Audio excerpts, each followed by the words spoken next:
प्रेम से बोले शंकर भगवान की जय।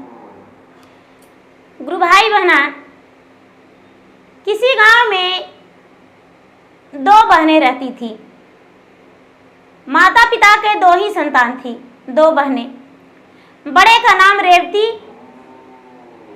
और छोटे का नाम रज्जो था। गुरु भाई बहना, अपने माता पिता के आंगन में दोनों बहनें बड़े प्यार से पल बढ़ रही थी। माता पिता दोनों के बहुत ही प्यार करते थे। समय बीतता गया गुरु भाई बहना, और दोनों बहनें बड़ी हो गई। बड़ी हो जाने के बाद दोनों बहन के ब्याह उसके माता पिता एक ही घर में कर दिए। बड़ी बहन जो थी रेवती जो थी बड़ी वाली थी तो बड़े भाई से ब्याह हुआ, और जो छोटी वाली थी तो छोटे भाई से ब्याह हुआ। दोनों अपने देवरानी और जेठानी बन गई। धीरे धीरे समय बीत रहा था। जो रज्जो थी भगवान के पुजारी थी, भगवान के शिष्य थी। भगवान के बिना पूजा पाठ किए हुए गुरु भाई बहना वो भोजन नहीं करती थी। प्रतिदिन भगवान के पूजा पाठ करती थी, और चर्चा कहीं भी होता था तो चर्चा में जाया करती थी। लोग उसे बड़े प्यार से बुलाकर ले जाया करते थे रज्जो को। रज्जो जो थी चर्चा में बड़े मस्त मगन होकर गाया करती थी और अनेक प्रकार की कहानियां कहती थी। रेवती जो थी हर बार रज्जो को देखकर ओठ चमकाया करती थी, ताने दिया करती थी कि बड़ा पुजारी बनी है, बड़ा पूजा पाठ करती है। चलो अच्छा है।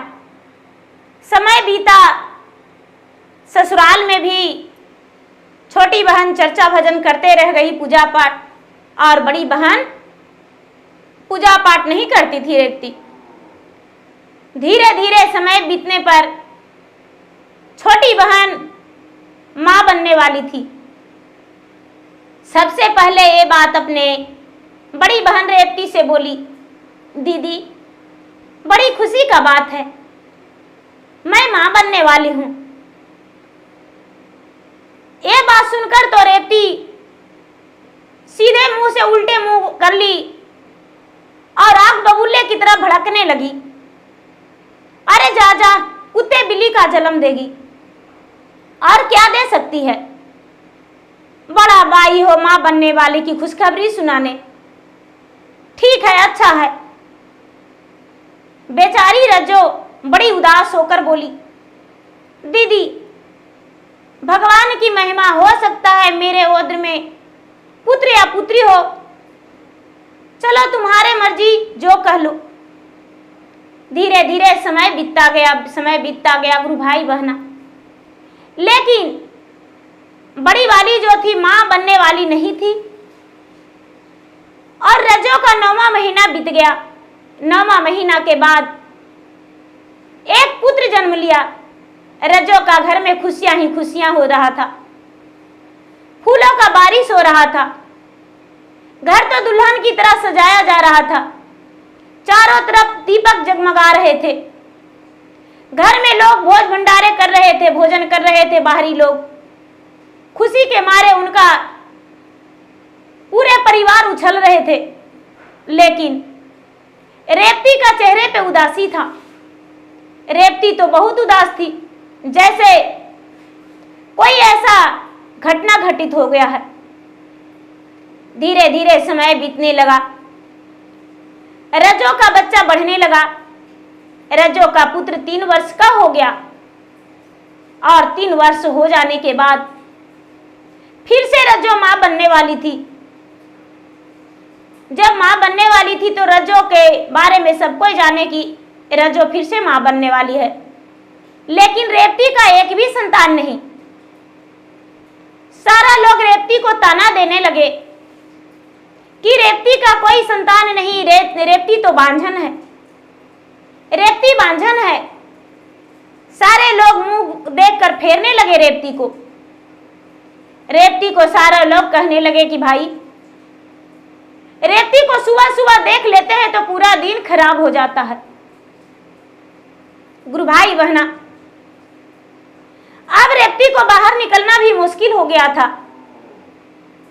लोग ताने देने लगे थे, लोग बांझन कह के पुकारने लगे थे, लेकिन इसके लिए रेवती को कोई फर्क नहीं पड़ता था।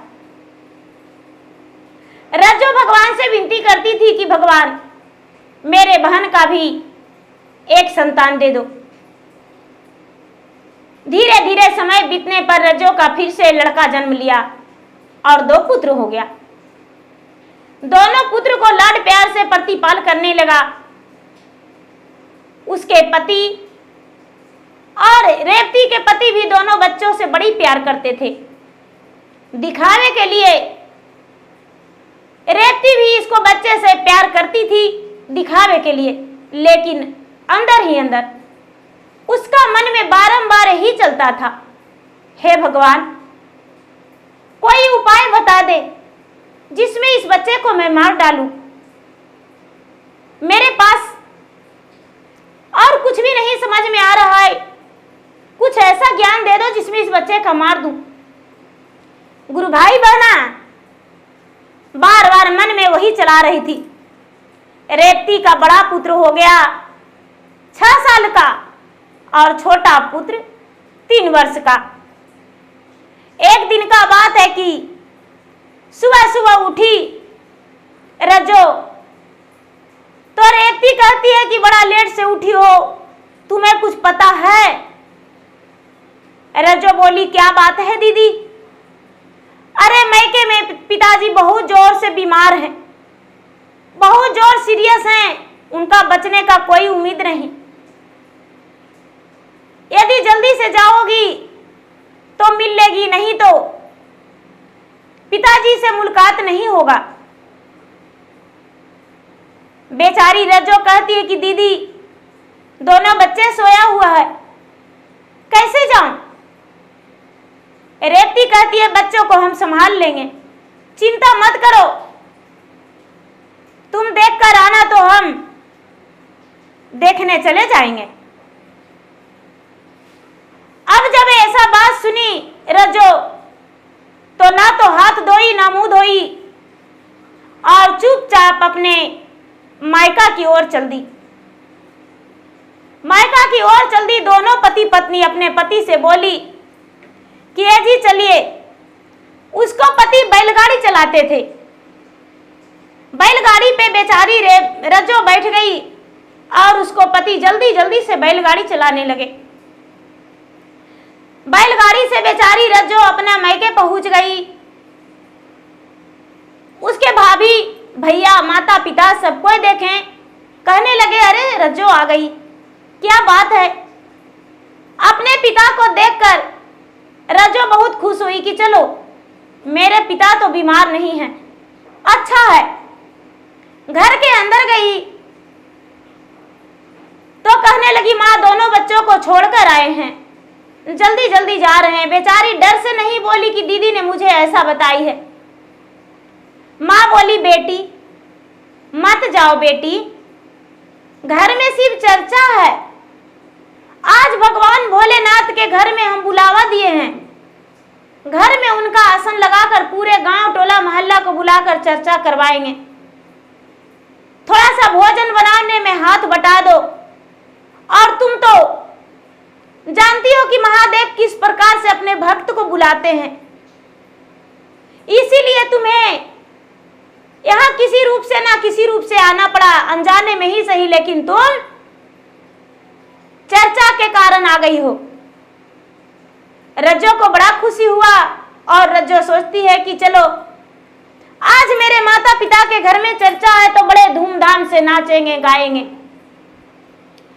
भोजन मिलकर बनाई और गुरु भाई बहना रज्जो भी चर्चा में बड़े प्यार से बड़े मन से पूरा भजन की और कई प्रकार के कथा सुनाई सबको। सारी लोग तालियां बजाए हंसने लगे और कहने लगे कि रज्जो का कथा कहानी तो बहुत दिन बाद आज सुने हैं। मेरा रज्जो कितनी अच्छी अच्छी कहानियां कहती है। आंसू आ जाता है, दिल धड़कता है। जो उसे दादी माँ लगते थे उसके गालों को चूमने लगे, प्यार भरे उसे आशीर्वाद दिए। आहा, कितना तेरे पास ज्ञान है, तू कितना अच्छा अच्छा कहानियां सुनाती हो। गुरु भाई बहना, शाम हो गया, और जब शाम हो गया तो रज्जो कहती है कि माँ हम अपना घर जाएंगे। माँ हम जल्दी जल्दी में आ गए थे बच्चों को सोया छोड़कर, हम घर जाएंगे। भाभी बोली कि अरे ननद जी, आज कैसे आप जाएंगे, आज आप मत जाइए, कल के दिन जाइएगा, क्योंकि बहुत दिन पर आए हैं और आज आप नहीं जा सकते हैं। भाभी और अपने माता के बात रज्जो मानकर पूरी रात रुक गई। सवेरा हुआ तो उसके पति बोले जल्दी से चलो, हमें मन बेचैनी लग रहा है।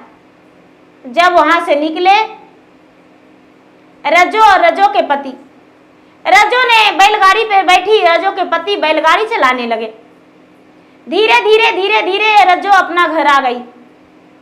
जब रज्जो अपना घर आई गुरु भाई बहना, तो पूरे गांव में हाहाकार मचा हुआ था। पूरे गांव में अनेक प्रकार के लोग बातें बोल रहे थे। 4 व्यक्ति वहां तो 4 व्यक्ति वहां तो 4 व्यक्ति वहां, ऐसा ऐसा क्या बात हुआ। रज्जो सोच रही पूरी रात तो ही बिताए हैं, क्या बात है, लोग ऐसे ऐसे सवाल क्या बोल रहे हैं। रज्जो बैलगाड़ी से उतर के और दौड़ी दौड़ी घर गई। जब दौड़ी दौड़ी घर गई तो रज्जो के गोद में दोनों बच्चे लटक गए। माँ तू मुझे छोड़कर कहाँ चली गई थी, माँ तू कहाँ चल गई थी। बेटा क्या हुआ, खाना खाया था। नहीं माँ, हमने कोई भोजन नहीं किया। क्या तुम्हें मौसी ने भोजन नहीं दिया। नहीं माँ, तुम नहीं जानती हो, हम बताएंगे सर तो तुम रोने लगेगी। बेटा आखिर क्या बात है। रज्जो कहती है बेटा क्या बात है बताओ। दोनों पुत्र बोला, एक तो छोटा वाला था अनज्ञानी था, बड़ा वाला का ज्ञान था। माँ तुम नहीं जानती। मौसी ने बीच आंगन में एक गड्ढे खोदी, चलकर देखो। और गड्ढे खोदकर और एक तेगा लाकर मुझे काटना चाह रही थी। दोनों भाई का मौसी ने पांव बांध दिया था और हाथ भी बांध दिया था, लेकिन मौसी को बड़ा सा नाग आया और नाग मौसी के डांस लिया। और जब मौसी का डांस लिया तो मौसी का हाथ से तेगा छूट गया माँ, और मौसी मुझे नहीं काट पाई और मैं तो चिल्लाता ही रह गया। मौसी बेहोश पड़ गई माँ। गांव वाला लोग जुटे तो मौसी को ले गए वैद्य जी के पास। मुझे पांव हाथ खोले, माँ चल के आंगन में देखो। गुरु भाई बहना, रज्जो घर के आंगन गई। आंगन में तो देखती है कि बहुत बड़ा सा गड्ढा कटा हुआ है और वहां पर तेगा गिरा हुआ है। रज्जो जो है सीना पीटती है, भगवान को याद करती है, कहती है कि हे भगवान, आपने मेरे बच्चे का बचा लिए, आपने मेरे बच्चे का बचा लिए भगवान। गुरु भाई बहना, रज्जो जल्दी से अपने बहन के पास गई। बहन भी ठीक हो चुकी थी। बहन का सर्प डसने से उसका विष तो लग गया था, लेकिन ठीक हो चुकी थी। वो भी बिस्तर पे पड़ी हुई थी। सारा लोग उसे घेर रखे थे। रज्जो जाकर रेवती से कहती है, एक माह तरी आगे बहिना, दुई गो बहिनिया रे, अरे एक ही दूध पियले हो राम। कबने कसुरवा गे बहिना हमरा से भयल रे, हर बचवन के मारी काटी सो चलू हो राम। हाथ तोरा जोड़ियोगे बहिनी, गोड़ तोरा परियोगे, अरे ले ही आना धन संपत्ति हो राम। छोड़ियो में देवोगे बहिना, धन रे संपत्ति आगे, तेजी देव बहिनी के नातन हो राम। दोई गो बलक वगे बहिना, अंगूरी लगाए बेगे, अरे चली जाए बई देसवा विदेशन हो राम। गुरु भाई बहना रज्जो कहती है रेवती से कि बहन, किस दिन का दुश्मनी निकाल रही थी मुझसे, जो मेरा बच्चे का मारना चाहती थी। अरे एक ही माँ का दोनों बहनें हैं, सगा बहन। धन संपत्ति सब मुझसे ले लो, लेकिन मेरा बच्चे का मत मारने का सोचो। तूने मेरे बच्चे का साथ ऐसा क्यों करना चाह रही थी। गुरु भाई बहना, रेवती कहती है कि बहन मुझे माफ कर दो, मेरा आंखों पे पट्टी बंध गया था कि मेरा संतान नहीं है और मेरा छोटी वाली बहन को संतान है। इसीलिए जल भूंज के हम तुम्हारे बच्चे को बहुत बार कोशिश किए। जब जहर के प्याला तुम्हारे बच्चे को पिला रहे थे तो प्याला नीचे गिर गया था। जब तुम्हारे बच्चे को हम गड्ढे में टेलना चाहे तो खुद को हम गिर गए थे। जब तुम्हारे बच्चे को तलवार से काटना चाहे तो खुद को मुझे डांस लिया सर्प। तुम्हारा बच्चा को भगवान रखवाली करने वाले हैं बहन। बहन तुमसे विनती यही है कि हम क्षमा मांगते हैं और मुझे भी कुछ बता दो जिसमें मेरा सारा पाप कट जाए। मैंने बहुत पाप किया हूं और पापों के कारण मेरा ये दशा है कि मैं निसंतान हूं। मुझे लोग बांझन कहते हैं। तुम्हारे घर लोग बुलावा देने आते हैं, लेकिन मेरे घर उलट के कोई नहीं ताकते हैं।